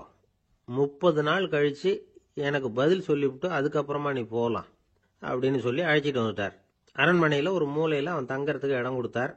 தினம் 2 வேளையும் இவனுக்கு சோறு போடுங்க அப்படின்னு உத்தரவு போட்டார். ராஜா கொடுத்த இடத்துல போய் உக்காந்துக்கிட்டான் அந்த பிச்சைக்காரன். தினமும் அந்த அரண்மனையில் நடக்கிறதையெல்லாம் கவனிச்சுக்கிட்டு வந்தான். வேளைக்கு சாப்பாடு வரும், சாப்பிட்டுக்கிட்டு இருக்கான். இப்படி 30 நாள் முடிஞ்சுது. ராஜா வந்தார். என்ன, என்னோட கேள்விக்கு பதில் என்னன்னு கண்டுபிடிச்சிட்டியான்னார். கண்டுபிடிச்சிட்டேன்னா. என்ன எல்லாரும் பிச்சைக்கார ராஜான்னு சொல்றாங்களே, அது நியாயமா படுதா உனக்குன்னு கேட்டார். நியாயமா தான் படுது, சந்தேகம் இல்லாம நீங்க பிச்சைக்கார ராஜா தான். என்னதான் நீங்க வசதியோடவும் படைபலத்தோடவும் இருந்தா கூட நீங்க எங்க வர்க்கத்தை சேர்ந்த ஆசாமி தான் அப்படின்னு அடிச்சு சொல்லிவிட்டான் அந்த ஆள். ஏனால் அப்படி சொல்றேன்னு கேட்டார் இவர். அரசே, ஒரு உண்மையை கண்டுபிடிச்சு சொல்றதா நான் உங்ககிட்ட சொன்னேன். நீங்க ராஜ பரம்பரைன்னா உடனே உங்க கழுத்துல கிடக்கிற முத்து மாலையை கழட்டி பரிசா கொடுத்துருப்பீங்க, பொன்னையும் மணியையும் கொடுத்துருப்பீங்க. ஆனா நீங்க அப்படி செய்யல. என்ன ஒரு மூலையில உட்கார வச்சு 2 வேளை சோறு போட சொன்னீங்க. உங்களை தேடி யாரு வந்தாலும், யாரு பாராட்டி பேசினாலும் அல்லது பிரச்சனைகளை சொன்னாலும் நீங்க செய்யற ஒரே காரியம் சோறு போடுறது தான். பிச்சைக்காரனுக்கு சோறு மட்டும்தான் உலகம். உங்க விஷயத்திலையும் நீங்க அப்படித்தான் நினைக்கிறதாக தெரியுது. நல்லா கவனிங்க. எந்த ஒரு பிரச்சனைக்கும் சோறு தான் முடிவுன்னு நினைக்கிறீங்க பாருங்க. நீங்க சந்தேகமில்லாத எங்களை சேர்ந்த ஆளுதான் அப்படின்னு விட்டான் அந்த பிச்சைக்காரன். அதுக்கப்புறம் தான் அந்த ராஜா தன்னுடைய தவறுகளை எல்லாம் திருத்திக்கிட்டாராம். பசின்னு வர்றவங்களுக்கு சோறு தான் போடணும், அது தப்பு இல்ல. பாராட்ட வர்றவங்களுக்கெல்லாம் சோத்தையே போட்டு அனுப்புனா இப்படிதான் பேர் வரும். எனக்கு தெரிஞ்ச ஒருத்தர் தினமும் யாராவது ஒருத்தரை தன் வீட்டுக்கு அழைச்சிட்டு போவார், சாப்பாடு போட்டு அனுப்புவார். முன்னறிவிப்பு இல்லாம திடீர்னு ஒரு விருந்தாளியோட வீட்டில் போய் இவர் நிக்கிறது வழக்கம். அந்த அம்மாவும் இவருக்காக தயார் பண்ணி வச்சிருந்ததை இவர் அழைச்சிட்டு வந்திருக்கிற விருந்தாளிக்கு போட்டுருவாங்க. விருந்தாளி சாப்பிட்டுட்டு போனதுக்கு அப்புறம் இவர் மனைவி கிட்ட உனக்கு சிரமம் வேணாம் அப்படின்னு சொல்லிவிட்டு பக்கத்துல உள்ள ஒரு ஹோட்டலுக்கு போய் காசு கொடுத்து சாப்பிட்டுட்டு வந்துருவார். பல நாள் இப்படி நடக்கும். ஒரு நாள் அவரை தனியா கூப்பிட்டுக்கிட்டு போய் ஏன் இப்படி பண்றீங்கன்னு கேட்டோம். அதுக்கு அவர் சொல்றாரு, எங்க வீட்டு சாப்பாட்டுல இருந்து தப்பிக்கிறதுக்கு எனக்கு வேற வழி எதுவும் தெரியல சார், அதனாலதான் இப்படி பண்ணிட்டு இருக்கிறேன் அப்படின்னார் ரொம்ப பரிதாபமா. எது ரொம்பவும் கஷ்டமான காரியம் அப்படின்னு கேட்டார் ஒருத்தர். ஒருத்தருக்கு ஒருத்தர் சண்டை போடாம இருக்கிறது தான் ரொம்ப கஷ்டமான காரியம் அப்படின்னு தோணுது. ஒரு நாட்டுக்கும் இன்னொரு நாட்டுக்கும் சண்டை, நாட்டுக்குள்ளேயே ஒரு குரூப்புக்கும் இன்னொரு குரூப்புக்கும் சண்டை. ஏன் சண்டை போட்டுக்கிறீங்கன்னு கேட்டு பாருங்க. நாங்க சமாதானத்துக்காக தான் சண்டை போட்டுக்கிறோம் அப்படிம்பாங்க. வாழறதுக்காக பிறந்த மனுஷன் லட்சியத்துக்காக உயிரை விட தயார் அப்படின்னு சொல்லிட்டு இருப்பான். அப்படி உயிரை விடுறவங்கள நாமளும் பாராட்டுவோம். ஆனா ஒண்ணுமில்லாத விஷயங்களுக்கெல்லாம் சண்டை போடுறவங்களெல்லாம் அப்படிப்பட்டவங்களையும் சரி உயிரை விடுறவங்களையும் சரி என்னன்னு சொல்றது. யுத்தங்களாலேயும் சண்டைகளாலேயும் நாம் அடையிறது என்னங்கிறது ஒரு பக்கம் இருக்கட்டும், இழக்கிறது என்ன தெரியுமா? ஏராளமான உயிர்கள். ரத்தம் சிந்தறதுக்கு நான் தயார் அப்படின்னு மார்தட்டி சொல்லலாம். ஆனா ரத்தம் சிந்தினா உயிர் காத்துக்கிட்டு இருக்க தயார் இல்லை. அதாவது உயிர் நமக்காக காத்துக்கிட்டு இருக்க தயார் இல்லை. இழக்கிற ரத்தத்தை ஈடுகட்டினா தான் உயிரை காப்பாற்ற முடியும். அதனால இது சம்பந்தமா ஆராய்ச்சி செய்யற கட்டாயம் ஏற்பட்டு போச்சு. அதோட விளைவா புதுசா ஒன்றை கண்டுபிடிச்சிருக்கிறாங்க. அதுதான் செயற்கை ரத்த பொடி. இப்போ இந்த திடீர் சாம்பார் பொடி, திடீர் ரசப்பொடி, திடீர் காப்பி பொடி இப்படிலாம் சொல்றோம்ல, அது மாதிரி இது திடீர் ரத்த பொடி. இஸ்ரேல் ஒரு சின்ன நாடு, மக்கள் தொகை குறைச்சல், அதோட போர்கள் வேற. அதனால காயம்பட்டவங்களை காப்பாற்றியே தீர வேண்டிய கட்டாயம். காப்பாற்றணும்னா ரத்த இழப்பை தடுக்கணும். அப்படின்னா உடனடியாக புது ரத்தம் செலுத்தி ஆகணும். திடீர்னு ரத்தம் வேணும்னா எங்கே போகிறது? அதுவும் கிடைக்கிற ரத்தம் சேர்ற குரூப்பாக இருக்கணும். ஒரு வேடிக்கை பார்த்தீங்களா, நான் வேற குரூப்பு நீ வேற குரூப்புன்னு இவன் சண்டை போடுறான். இதில் அடிபட்டவனுக்கு ரத்தம் கொடுக்க போனால் அதுலேயும் அது வேற வேற குரூப்பாக இருக்குது. அது ரத்தமும் வேற வேற குரூப்புன்னு சொல்லிட்டு இருக்குது. எந்த குரூப்பு ரத்தம் வேணும்? அது உடனடியாக கிடைக்கலன்னா என்ன பண்ணுறது? இப்படிப்பட்ட கஷ்டம்லாம் நமக்கு வந்துடுது. இதுக்காக தான் விஞ்ஞானிகள் இந்த ரத்த பொடியை கண்டுபிடிச்சிருக்கிறாங்க. அதாவது ஒரு ஆள் அடிபட்டு போட்டான்னு வச்சுங்களேன், அவனுக்கு ரத்தம் கிடைக்கல. உடனே என்ன பண்ணலாம்? இந்த சுத்தப்படுத்தப்பட்ட தண்ணீரை கொஞ்சம் எடுத்துக்க வேண்டியது, அதில் இந்த ரத்த பொடியை கரைக்க வேண்டியது. இப்போ இந்த செயற்கை ரத்தம் தயாராகிட்டுது. இதை அந்த ஆள் உடம்புல ஏற்றி விட்டுற வேண்டியது. இயற்கையாக நம்ம உடம்புல இருக்கிற ரத்தம் என்னென்ன வேலை செய்யுதோ அதே வேலையை இதுவும் செய்யும். அதாவது ஆக்சிஜனை உடம்புல எல்லா இடத்துக்கும் எடுத்துகிட்டு போகுது. அந்த வேலையை இந்த செயற்கை ரத்தமும் செஞ்சுடுது. ஆனால் ஒரு விஷயம், இந்த செயற்கை ரத்தம் ஒரு அவசரத்துக்கு தான் உபயோகப்படுத்தலாம், ஒரு முதல் உதவி மாதிரி. அதை அப்படியே நிரந்தரமாக விட்டுற முடியாது. பின்னாடி தேவையான குரூப்பு உண்மையான ரத்தம் கிடைச்ச உடனே அதை செலுத்திக்கணும். உண்மையான ரத்தத்தை 20லேருந்து 40 நாள் வரைக்கும் தான் பாதுகாக்க முடியும். அதுவும் குளிர்பதன பெட்டியில். அதுக்குள்ளே உபயோகப்படுத்தலைன்னா அது வீணாக போயிடும். இந்த ரத்த பொடி அப்படி இல்லை, எவ்வளோ நாள் வேணும்னாலும் அப்படியே வச்சிருக்கலாம். குளிர்பதன பெட்டியும் தேவையில்லை. ஆனால் ஒன்று, இது தண்ணியில் கலந்து செயற்கை ரத்தமாக ஆக்கிவிட்டா அதோட வலு 72 மணி நேரம் தான், அதாவது 3 நாள். அதுக்குள்ளே அந்த ஆசாமியை எங்கேயாவது ஆஸ்பத்திரிக்கு தூக்கிட்டு போய் உண்மையான ரத்தத்தை கொடுத்துடணும். சண்டையில் அடிபடுறவங்க, சாலை விபத்தில் அடிபடுறவங்க, இவங்களுக்கெல்லாம் அவசரத்துக்கு கை கொடுத்து உதவுறது இந்த செயற்கை ரத்த பொடி. அதுக்கப்புறம் நாம் கொடுக்குற ரத்தம் தான் அவங்கள காப்பாற்றணும். இன்னைக்கு ரத்தத்தை தானமாக கொடுக்க தயாராக இருக்கிற நல்ல உள்ளங்கள் ஏராளம். எவ்வளவு ஆக்சிடென்ட், ஆப்ரேஷன், இதில் சம்மந்தப்பட்டவங்களை காப்பாற்றுறது நாம் தானமாக கொடுக்குற ரத்தம் தானே. ஒரு ஆக்சிடென்ட்டு, ஒரு ஸ்கூட்டர் ஒரு ஆள் மேலே மோதி விட்டுது, பார்த்து வரக்கூடாதா அப்படின்னா அந்த ஆள், நீ தான் பார்த்து நடக்கணும், ஏன்னா 20 வருஷமாக நான் அந்த ஸ்கூட்டரை ஓட்டிகிட்டு இருக்கிறேன் அப்படின்னு நான் இவன். இதுக்கு அவன் சொன்னானா, நீ தான் பார்த்து ஓட்டணும், ஏன்னா 40 வருஷமா நான் இப்படி நடந்துகிட்டு இருக்கிறேன் அப்படின்னானா. ஒரு ஆள் அசையாம கிடக்கிறார், அவர் இருக்காரா போயிட்டாராங்கிறத எப்படி முடிவு பண்றோம்? அவர் மூக்குக்கு முன்னாடி புறங்கையை வச்சு பார்க்குறோம், மூச்சு வருதா இல்லையா அப்படிங்கிறத கண்டுபிடிக்கிறதுக்காக. மூச்சுங்கிறது அவ்வளவு முக்கியமான ஒரு விஷயம். சுவாசம் இல்லைன்னா எதுவுமே இல்லை. நம்ம பூமி இருக்க அது கூட சுவாசிக்குதுங்கிறத சோவியத் விஞ்ஞானிகள் கண்டுபிடிச்சிருக்கிறாங்க. பூமிக்கு மேலே இருக்கிற மண் அடுக்கில் காற்றில் உள்ள ஆக்சிஜன் ஆக்சிகரணம் அடையுது அப்படின்னு தான் இதுவரைக்கும் எல்லாரும் நம்பிக்கிட்டு இருந்தாங்க. ஆனால் இப்போ என்ன கண்டுபிடிச்சிருக்கிறாங்கன்னா, அந்த ஆக்சிஜன் பூமிக்குள்ள 1 கிலோமீட்டர் ஆழம் வரைக்கும் ஊடுருவி போகுதான். பூமிக்குள்ள 2 பக்கமும் பல கிலோமீட்டர் வரைக்கும் பரவுதான். பூமிக்குள்ள இருக்கிற நீர்நிலை அடுக்குகள் தான் நுரையீரல் செய்கிற வேலையை செய்யுதான். நம்ம உடம்புல நுரையீரல் இல்லைன்னா ஒன்றும் நடக்காது. ஒரு மரத்தை தலைகீழா தொங்க போட்டால் எப்படி இருக்கும்? அப்படி யோசிச்சு பாருங்க. அப்படி தான் இதுவும், நுரையீரலும் அப்படி தான் இருக்கும். வலது பக்கம் ஒன்று, இடது பக்கம் ஒன்று. வலது பக்கம் நுரையீரல் கொஞ்சம் பெருசாக இருக்கும், நுட்பமான நரம்பு குழாய்கள் அதில் இருக்கும். கோடிக்கணக்கான நுண்ணிய குழாய்களை வச்சுக்கிட்டு தான் அது வேலை செய்யுது. 25 கோடி குழாய்கள் இருக்கும். அதை அப்படியே முழுசாக பிரித்து பரப்புனா ஒரு டென்னிஸ் கோர்ட்டில் பாதி பரப்பளவு இருக்குமா. நுரையீரல் நிறம் கருஞ்சிவப்பு தான். புகை அதிகமாக உள்ளே போச்சுன்னா அது கருப்பாயிடுது. காற்றுல உள்ள பிராணவாயுவை இது இழுத்து எடுத்துக்கிட்டு ரத்தத்தை சுத்தப்படுத்துகிற முக்கியமான வேலையை இது செய்யுது. அசுத்த காற்றை வெளியில் அனுப்பி வச்சுருது. ஒருத்தர் வேகமாக ஓடி வரார், அவருக்கு மூச்சு இறைக்கும். பயங்கரமாக எதையாவது பார்த்து விடுறார், உடனே மூர்ச்சை ஆயிடுவார். இது மாதிரி சமயங்களில் வேற எந்த தூண்டுதலும் இல்லாமல் நுரையீரல் தானாகவே இயங்கும். இப்படி ஒரு அவசியம் ஏற்படுறப்போ இயக்கத்தை தூண்டி விடுற முக்கியமான இணைப்பு மூளைக்கு கீழே முதுகு எலும்புக்கு மேற்பகுதியில் இருக்குது. அது உடனே சுவாசத்துக்கு அவசர உதவியை கொடுக்குது. இப்போ ஒருத்தர் பேசாமல் உட்காந்துருக்கார். இந்த சமயத்தில் அவருக்கு 1 பங்கு காற்று தேவைப்படுதுன்னு வச்சுக்கோங்க. அவர் எழுந்திரிச்சு நடக்கும் பொழுது 1.5 மடங்கு தேவைப்படும். ஓடுனார்னா 3 மடங்கு தேவைப்படும். படுத்திருக்கிறப்ப 1/2 மடங்கு தான் தேவைப்படும். இதுக்கு நிமிஷத்துக்கு 16 தடவை மூச்சு விட்டாகணும். இப்படி சாதாரணமாக உள்ளே இழுக்கிற காற்று கொஞ்சம்தான் இருந்தாலும் இது மாதிரி 8 மடங்கு காற்றை உள்ளே இழுத்து வச்சுக்கிற சாமர்த்தியம் நுரையீரலுக்கு இருக்குதான். தண்ணி, நுண்கிருமிகள், ரசாயன பொருள் இப்படி எது உள்ளே போனாலும் நுரையீரல் சமாளிச்சுக்கும். 30 வருஷமாக விடாத புகை பிடிக்கிறவர் தொடர்ந்து உள்ளே அனுப்பி வைக்கிற புகையை கூட சமாளிக்குதுன்னா பார்த்துங்களேன். உள்ளே போகிற புகை நுட்பமான சுவாச முடிச்சுகளை அழிச்சு விடுது. கறி புகை அது மேலே படிஞ்சு உபயோகம் இல்லாமல் பண்ணிவிடுது.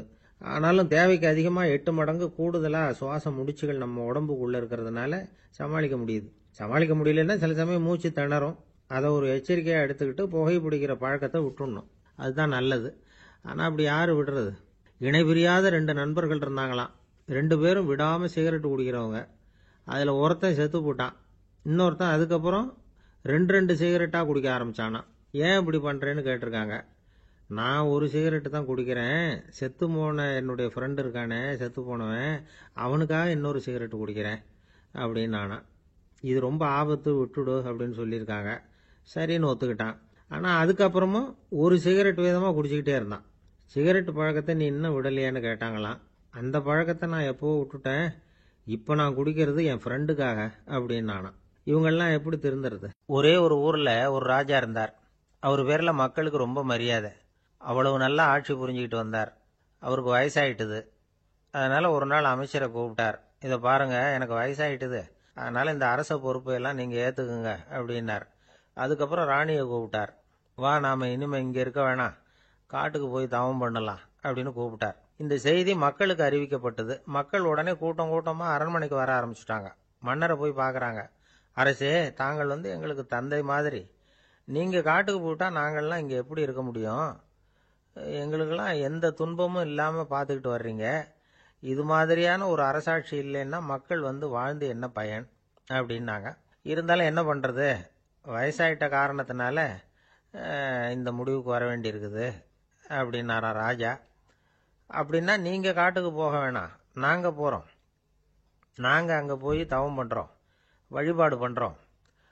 கடவுள் வருவார், அவர்கிட்ட வரம் வாங்கிட்டு வந்துடுறோம் அப்படின்னாங்களாம். அப்படி சொல்லிவிட்டு உடனே எல்லாரும் காட்டுக்கு போனாங்க. நாட்டு மக்கள் எல்லாரும் ஒட்டு மொத்தமாக காட்டில் உட்காந்துக்கிட்டு தவம் பண்ணுறதை பார்த்தார் கடவுள். உடனே புறப்பட்டு வந்தார். எல்லாரும் இப்படி உட்காந்துருக்கிறீங்களே, என்ன வேணும் உங்களுக்கு அப்படின்னு கேட்டார். உடனே மக்கள் எல்லாரும் ஒரு குரலில் சொன்னாங்க, சுவாமி, எங்கள் மன்னன் ரொம்ப நாளைக்கு நல்லபடியாக இருக்கணும். அவர் மகிழ்ச்சியாகவும் உடல் நலத்தோடும் இருந்தால் தான் நாங்கள் அமைதியாக வாழ முடியும் அப்படின்னாங்க. சரி, அதுக்கு என்ன செய்யணும் அப்படின்னாரு ஆண்டவன். எங்க மன்னருக்கு இன்னும் ஒரு 100 வருஷம் ஆயுள கொடுங்க அப்படின்னாங்க. அவ்வளவுதானே, சரி அப்படியே ஆகட்டும் அப்படின்னு சொல்லிவிட்டு ஆண்டவன் போயிட்டார். மக்கள் மகிழ்ச்சியோட திரும்பி வந்தாங்க. மன்னா, கடவுள் வரம் கொடுத்துட்டார், நீங்க 100 வருஷம் வாழ போறீங்க அப்படின்னாங்க.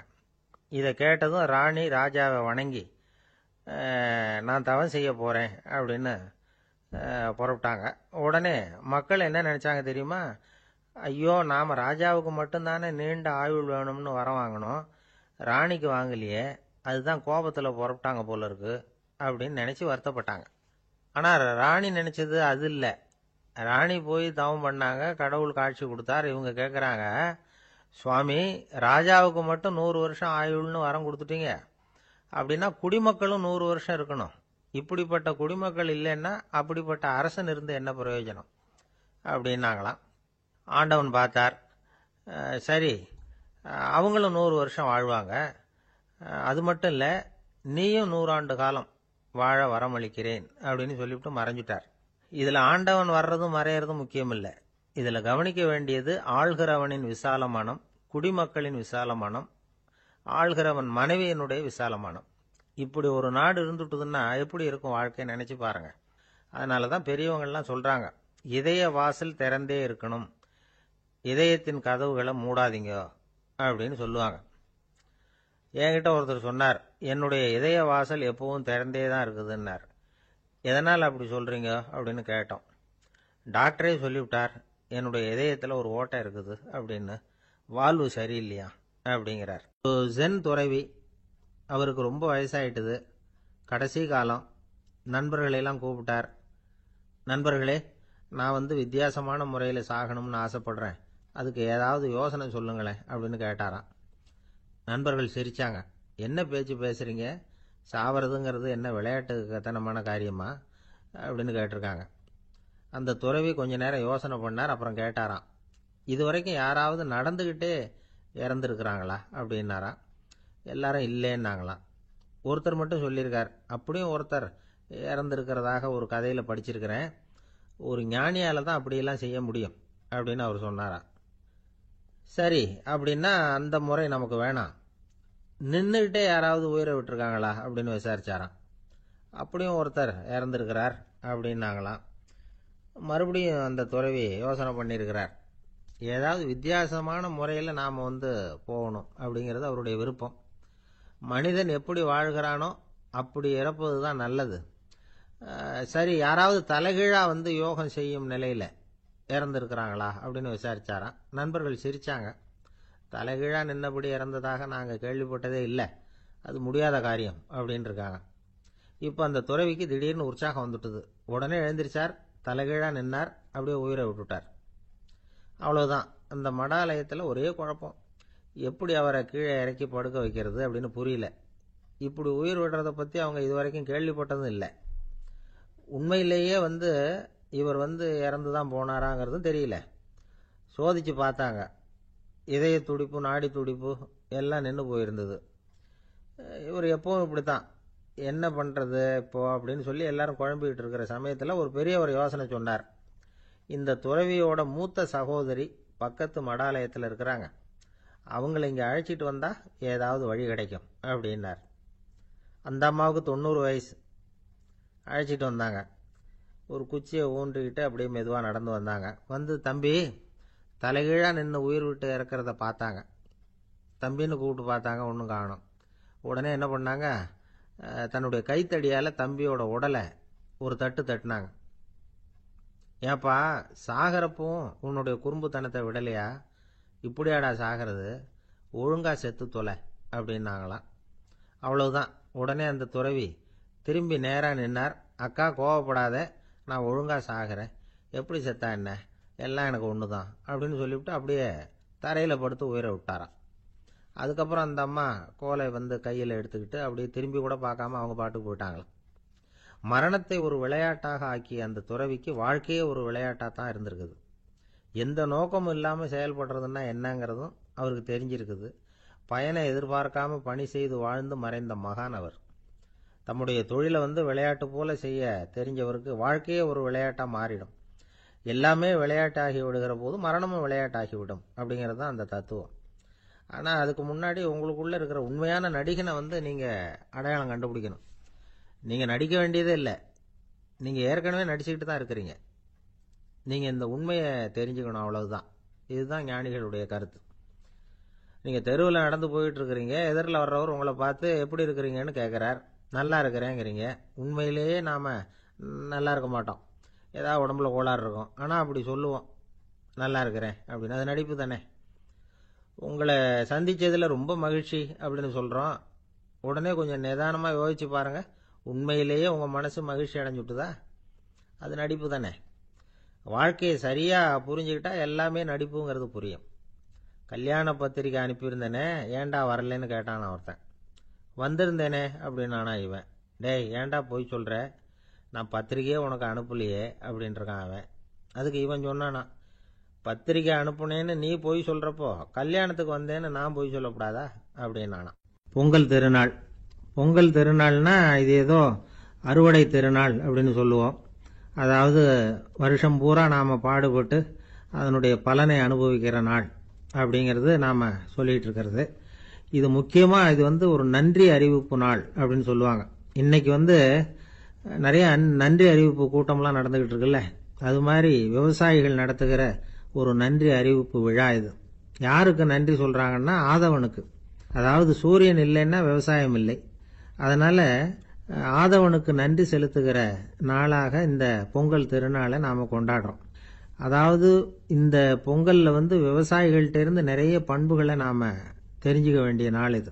விவசாயிகள் அவங்க விவசாயம் முன்னேறி இருக்கிற அளவுக்கு விவசாயிகளுடைய வாழ்க்கை தரம் முன்னேறலை. அந்த அளவுக்கு அவர்கள் நாட்டுக்காக உழைச்சிக்கிட்டு இருக்கிறாங்க. அந்த காலத்திலே அதை பற்றி ஒரு கதை சொல்கிறது உண்டு. ஒரு வயசான ஆள் நிலத்தில் ஏறு உழுதுகிட்டு இருந்தாராம். கிழிஞ்சு போன ஒரு சின்ன துண்டை தான் இடுப்பில் கட்டியிருந்தாராம். தலையில் ஒரு கந்தலை சுற்றி இருந்தார். உடம்பு பூரா சேரு, ரொம்ப ஏழை. ஏறு ஓட்டிகிட்டு இருக்கிறவர் வேறு எப்படி இருப்பார்? இருந்தாலும் அந்த ஆள் ரொம்ப ஜாலியாக பாட்டு பாடிக்கிட்டே ஏறு உழுதுகிட்டு இருந்தாராம். உடம்புல தான் அவர் ஏழையை தவிர மனசில் ஒரு ஏழையாக தெரியல. அந்த சமயத்தில் அந்த நாட்டு ராஜா அந்த பக்கமாக குதிரை மேலே வந்தாராம். வேட்டைக்கு போயிட்டு பரிவாரங்களோடு திரும்பி வந்துகிட்டு இருக்கிறார். ரொம்ப செல்வ செழிப்பில் இருக்கிற ராஜா அவர் இந்த வயசான விவசாயியை பார்த்துருக்கார். இந்த ஆள் ரொம்பவும் ஏழைங்கிறது அவர் பார்த்தாவே பளிச்சுன்னு தெரியுது. கட்டிக்கிறதுக்கு நல்ல துணி இல்லை, உடம்போ இழைச்சி போயிருக்குது, வயிறு முதுகில் போய் ஒட்டிகிட்டு இருக்கு, கண்ணு குழி விழுந்து போயிருக்குது. ஆனாலும் முகத்தை பார்த்தா சந்தோஷமாக இருக்கிற மாதிரி இருக்குது. இவ்வளவு உற்சாகமாக பாடிக்கிட்டு இருக்கிறாரே அப்படின்னு ஆச்சரியமாக நினச்சி பார்த்தார் அந்த ராஜா. சரி, அவர்கிட்ட கொஞ்சம் பேச்சு கொடுத்து பார்க்கலாம் அப்படின்னு முடிவு பண்ணார். ஐயா பெரியவரே, இப்படி கொஞ்சம் வர முடியுமான்னாராம். பொழுது போகிறதுக்குள்ளே நான் இந்த வயல் பூரா உழவு ஓட்டி ஆகணும், அதனால் பேசுறதுக்கு நேரம் இல்லை அப்படின்னாராம் அந்த பெரியவர். என்ன அவ்வளவு அவசரமா? மீதி இருந்தால் நாளைக்கு உழுதக்கூடாதா? அது சரி, உனக்கு எத்தனை ஏக்கர் நிலம் இருக்குது அப்படின்னு விசாரிச்சிருக்கார் ராஜா. எனக்குன்னு சொந்தமாக உள்ளங்கை அளவு கூட நிலம் கிடையாது. இது எங்கள் முதலாளியோட நிலம். இதை பூராவும் உழுது முடிச்சாதான் அவர் கூலி கொடுப்பார். நான் கூலிக்கு உழுதுகிட்டு இருக்கிறேன். உங்ககிட்ட பேசிக்கிட்டு இருந்தா அவருக்கு துரோகம் பண்ணது மாதிரி ஆயிடும் அப்படின்னாராம். ராஜா குதிரையை விட்டு கீழே இறங்கினார். வரப்பில் நடந்து அந்த பெரியவர்கிட்டயே போனாராம். சரி, ஒரு நாள் பூரா உழுதா உனக்கு எவ்வளவு கூலின்னு கேட்டிருக்கார். 8 அணா கூலி கிடைக்கும்னாராம் அவர். இது ரொம்ப காலத்துக்கு முன்னாடி நடந்த ஒரு சம்பவங்கிறதுனால அப்போ 8 அணா கூலிங்கிறது ரொம்ப பெருசு. இருந்தாலும் அதுவும் அந்த ராஜாவுக்கு பெரிய கூலியா தெரியல. இவ்வளவு தானா, இதை வச்சுக்கிட்டு நீ எப்படி காலம் தள்ளுற அப்படின்னாராம். ஒன்றும் கவலை இல்லை அப்படின்னாராம் அவர். ராஜாவுக்கு ரொம்ப ஆச்சரியமாக போச்சு. 8 அணா கூலி வாங்குற இந்த ஆள் கவலை இல்லாமல் இருக்கிறார், ஏராளமான வசதியோடு இருக்கிறன்னா கவலை இல்லாமல் வாழ முடியலையே அப்படின்னு நினச்சி பார்த்துருக்கார். அது சரி, 8 அணாவில் எப்படி குடும்பம் நடத்துகிற அப்படின்னு கேட்டாராம். எனக்கு கிடைக்கிற 8 அணாவில் 2 அணா குடும்பத்துக்கு செலவழிக்கிறேன், 2 அணா பழைய கடனுக்கு கொடுக்குறேன், 2 அணா தர்மம் செய்கிறேன், 2 அணா வட்டிக்கு கொடுக்குறேன், ஒரு குறையும் இல்லைன்னாராம். ராஜாவுக்கு ஒன்றும் புரியல. எனக்கு ஒன்றும் புரியலையேன்னு இருக்கார். ஐயா, எனக்கும் என் மனைவிக்கும் 2 அணா செலவாகுது. வயசான அம்மா அப்பா இருக்கிறாங்க, சின்ன வயசில் என்னை காப்பாற்றினவங்க அவங்க. அந்த கடனுக்கு 2 அணா செலவாகுது, அது பழைய கடன். என் தங்கச்சி ஒருத்தி ஆதரவு இல்லாத நிலைமையில தன்னுடைய மகனோட என் வீட்டில் இருக்கிறா. அவளுக்கும் அவள் மகனுக்கும் 2 அணா செலவு பண்ணுறேன், அது தர்மம். எனக்கு 2 பிள்ளைங்க இருக்கிறாங்க, அவங்களுக்கு 2 அணா செலவு பண்ணுறேன், அது வட்டிக்கு கொடுக்கறது மாதிரி. பிற்காலத்தில் அவங்க எங்களை காப்பாற்றுவாங்க. அந்த வகையில் நான் திருப்தியோடு வாழ்ந்துகிட்டு இருக்கிறேன் அப்படின்னாராம். ராஜாவுக்கு அர்த்தம் புரிய ஆரம்பிச்சுதான். அந்த பெரிய நிலத்தை விலை கொடுத்து வாங்கி அந்த பெரியவருக்கே தானமாக கொடுத்துட்டாராம். இப்போ உழுதவருக்கே நிலம் சொந்தமாயிட்டுது. அன்னையிலேருந்து அரசனுக்கும் ஆறுதல் கிடைச்சுதான். இப்படி ஒரு கதை சொல்லுவாங்க. 8 அணா வருமானத்தை வச்சுக்கிட்டு எப்படி காலத்தை தள்ளுறதுன்னு சொல்றதுக்காக இந்த கதையை சொல்றதாக யாரும் தப்பா நினைச்சுக்க கூடாது. கிடைக்கிறத எப்படி பங்கு போடுறார், எப்படி திருப்தியா வாழறார் அப்படிங்கிறது தான் முக்கியம். அது மாதிரி இன்றைக்கு இந்த பொங்கல் திருநாளில் உழவர்கள் மனசு மகிழ்ச்சியா இருந்ததுன்னா அது எல்லாரும் மகிழ்ச்சியா இருக்கிறது மாதிரி அர்த்தம். அதனால அவர்கள்ட்ட இருந்து நாம பாடம் கத்துக்கணும். சில உழவர்கள் தங்கள் நிலத்துல விளையறத தாங்கள் சாப்பிட மாட்டாங்க. அடுத்தவங்கள்ட்ட வித்துட்டு சந்தையில போய் வேற அரிசி வாங்கிட்டு வந்து தான் இவங்க சாப்பிடுவாங்க. அப்படிப்பட்ட விவசாயிகள்லாம் இது உண்டு. பங்கிடுகிற பண்பை உழவர்கள்ட்ட இருந்து கற்றுக்கொள்ளுங்கள் அப்படிம்பாங்க. ஒரு ஆள் நிம்மதியா மகிழ்ச்சியா இருந்தானா, உங்க நிம்மதிக்கும் மகிழ்ச்சிக்கும் என்ன காரணம்னு கேட்டிருக்காரு இன்னொருத்தர். என்கிட்ட இருந்தது பூராவையும் என் பிள்ளைங்களுக்கு சமமா பங்கு போட்டு கொடுத்துட்டேன், எனக்குன்னு எதுவுமே வச்சுக்கல, அதுதான் நிம்மதிக்கு காரணம்னு இருக்கான். உங்ககிட்ட இருந்தது எவ்வளவு இருந்தது அப்படின்னு கேட்டிருக்காரு அவரு. மொத்தமா ஒரு 50,000 ரூபாய் இருக்கும் அப்படின்னு இருக்கான். அவ்வளவும் பணமாவே இருந்ததா அப்படின்னு கேட்டிருக்காங்க அவங்க. இல்லைங்க, அவ்வளவும் கடன், அதை தான் பிரிச்சு கொடுத்துருக்கேன் பிள்ளைங்க கிட்ட அப்படின்னு நானா அவன். காஞ்சிபுரத்துல பல்லவ ராஜா ஒரு கோவில் கட்டினார், கைலாசநாதர் கோவில். அதுக்கு கும்பாபிஷேகம் பண்றதுக்கு ஒரு நாள் குறிப்பிட்டு அதுக்கு வேண்டிய ஏற்பாடுகள்லாம் பண்ணினார். முதல் காரியமா கடவுளை வேண்டிக்கிட்டார், நீங்க இந்த கும்பாபிஷேகத்துக்கு நேர்ல கலந்துக்கணும்னார். கடவுள் அந்த ராஜா கனவுல வந்தார். நீ கும்பாபிஷேகம் வச்சிருக்கிற அதே நாள்ல அதே நேரத்துல எனக்கு இன்னொரு ஊர்ல ஒரு கும்பாபிஷேகம் இருக்குது, அதுக்கு போக வேண்டியிருக்கு. அதாவது திருநின்ற ஊர்ல என்னுடைய பக்தர் ஒருத்தர், அவரும் ஒரு கோயில் கட்டி கும்பாபிஷேகம் செய்யறார், நான் அதுக்கு போக வேண்டியிருக்கு, அதனால உன்னுடைய தேதியை நீ மாத்தி வச்சுக்கோ அப்படின்னார். கடவுள் தான் எங்கேயும் இருக்கிறவராச்சே, அவர் நினைச்சா 2 இடத்துலயும் இருந்து கோயில் கும்பாபிஷேகத்தை நடத்த முடியாதா? ஏன் அப்படி செய்யல? அது ஒரு முக்கியமான காரணத்துக்காகத்தான். திருநின்ற ஊர்ல இருந்த பூசலாருங்கிற அந்த அடியாரின் பெருமையை இந்த உலகத்துக்கு எடுத்து காட்டணுங்கிறதுக்காகத்தான் கடவுள் அந்த ராஜா கிட்ட அப்படி சொன்னார். சரி, அந்த அடியார் அப்படி என்னதான் பெருசா கோயில் கட்டி விட்டார்? ராஜா கட்டின கோயிலை விட பெருசா? அவர் கட்டினது கருங்கல்லாலேயோ மண்ணாலேயோ மரத்தாலேயோ இல்ல. அவர் கட்டின கோயில் வேற மாதிரி. அது மனசால கட்டின கோயில், மனசுக்குள்ள இருக்கிற கோவில், மனக்கோவில். அந்த அடியார் தன்னோட மனசுக்குள்ள மாசக்கணக்கா ஒவ்வொரு கல்லா சேர்த்து கட்டின கோவில். இந்த விஷயம் ராஜாவுக்கு தெரியாது. அவர் என்ன நினைச்சுட்டாரு, அது நாம கட்டின கற்கோயிலை விட ரொம்ப பெருசா இருக்கும் போல இருக்கு அப்படின்னு நினைச்சுட்டாரு. சரி, அப்பேற்பட்ட அந்த கோயிலை தரிசனம் பண்ணிவிட்டு வருவோம் அப்படின்னு நினைச்சு ராஜா திருநின்ற ஊருக்கு போறார். அங்க போய் பார்த்தா கோயிலையும் காணும், ஒன்னையும் காணும். கடைசியில பூசலார் கட்டின மனக்கோவில் தான் அதுங்கிறத அவர் புரிஞ்சுக்கிறார். உடனே அந்த அடியாரின் காலில் விழுந்து வணங்குறார். அவரோ, இது மனசால முயன்ற கோவில், இதுக்கு இத்தனை பெருமையா அப்படின்னு ஆச்சரியப்படுறார். இதுல ஆச்சரியப்படுறதுக்கு ஒண்ணும் இல்ல. ஆண்டவன் விரும்புறது அகபக்தியையே தவிர புற தோற்றங்களே அல்ல. இத நாம புரிஞ்சுக்கிட்டோம்னா நமக்குள்ள எந்த வேறுபாடுகளும் வர்றதுக்கு வழியே இல்லை. இன்னொரு ராஜா இருந்தார். அவரு ஆண்டவனுக்கு படைக்கிறதுக்காக ஒரு தார் நல்ல செவ்வாழை பழமா எடுத்துக்கிட்டு போகணும்னு நினைச்சார். அதனால முத நாளே அதை வாங்கிட்டு வர சொன்னார் வேலைக்காரங்கிட்ட. வேலைக்காரன் போனான், கடைத்தெருவில் ஒரு தார் பழம் வாங்கினான். வர்ற வழியில அவன் குடிசை, அப்படியே எட்டி பார்த்துட்டு போவோமேன்னு நினைச்சான். போனான், அங்க இவனோட குழந்தை பாவம் பசியால கத்திக்கிட்டு இருக்கு. இவன் பார்த்தான், இவ்வளவு பெரிய தாரில் ஒரு 2 பழம் எடுத்தா தெரியவா போகுது அப்படின்னு நினைச்சு ஒரு 2 பழத்தை பிச்சு அந்த குழந்தைகிட்ட கொடுத்தான். அது அதை வாங்கி வயிறார சாப்பிட்டது, பசி அடங்குச்சு, விளையாட போயிட்டுது. இவன் அதுக்கப்புறம் வாழைப்பழத்தை எடுத்துக்கிட்டு அரண்மனைக்கு வந்தான். 2 பழம் பிச்சிருக்கிறது ராஜாவுக்கு தெரிஞ்சு போச்சு. இவன் உண்மையை சொல்லிவிட்டான். உடனே ராஜா, கடவுளுக்கு படைக்க வேண்டிய பொருளை குழந்தை எச்சில் பண்ண விட்டுருக்கியே அப்படின்னு சொல்லி அவனை கட்டி வச்சு சாட்டையால் அடிச்சார் பாவம். மறுநாள் பழத்தை கோயிலுக்கு எடுத்துட்டு போனார், கடவுள் முன்னாடி வச்சார். கடவுள் கண்ணை திறந்து பார்த்தார், பழம்லாம் அழுகி இருக்குது.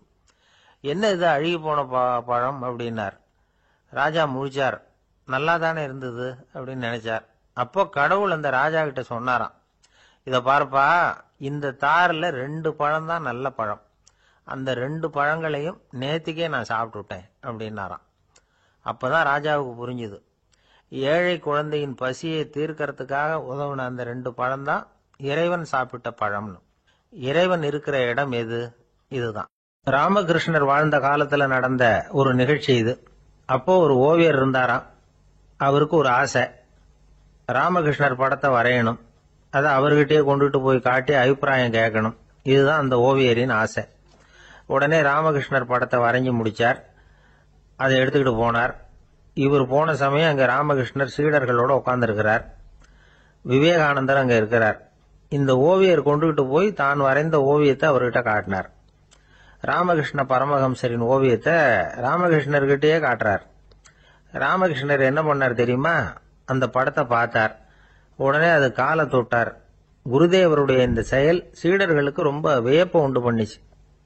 சில பேர் மனசுக்குள்ளேயே ரொம்ப குழம்பி போக ஆரம்பிச்சுட்டாங்க, என்ன இப்படி பண்றாருன்னு.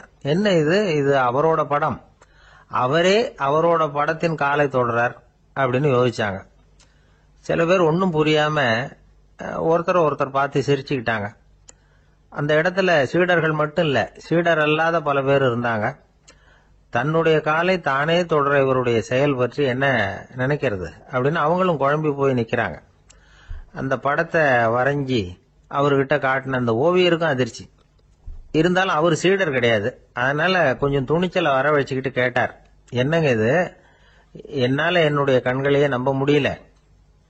இது உங்க சொந்த உருவப்படம், நீங்க உங்க சொந்த கால்களையே தொடுறீங்க, இது எங்களுக்கு கொஞ்சம் சங்கடமா இருக்குதே அப்படின்னார். ராமகிருஷ்ணரின் கண்கள்ல ஆனந்த கண்ணீர் வழிஞ்சுதான். அவர் சொன்னாராம், இது என்னோட படம்ங்கிறது எனக்கு தெரியும், ஆனா இது என்னோட படம்ங்கிறதுனால நான் இதோட காலை தொடல. நீ என்னுடைய சமாதி நிலைய இந்த படத்துல படம் பிடிச்சு காட்டியிருக்கிற, அதனால அதோட காலை தொடறேன்.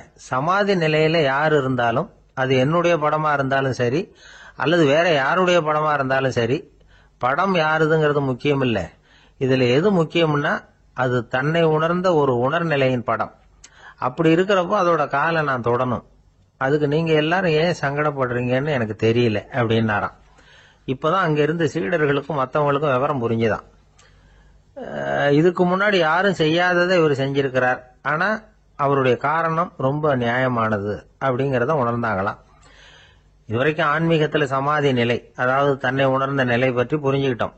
இல்லறத்துல ஏற்படக்கூடிய சமாதி நிலை பற்றி உங்களுக்கு தெரியுமா?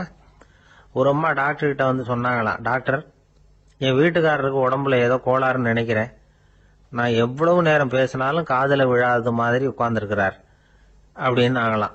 அதுக்கு அந்த டாக்டர் சொன்னாராம், அம்மா, அது உடம்பு கோளாறு இல்ல, அது ஒரு பெரிய திறமை. ஒரு ஊர்ல ஒரு ஆள் இருந்தான், தையல் கடை வச்சிருந்தான்.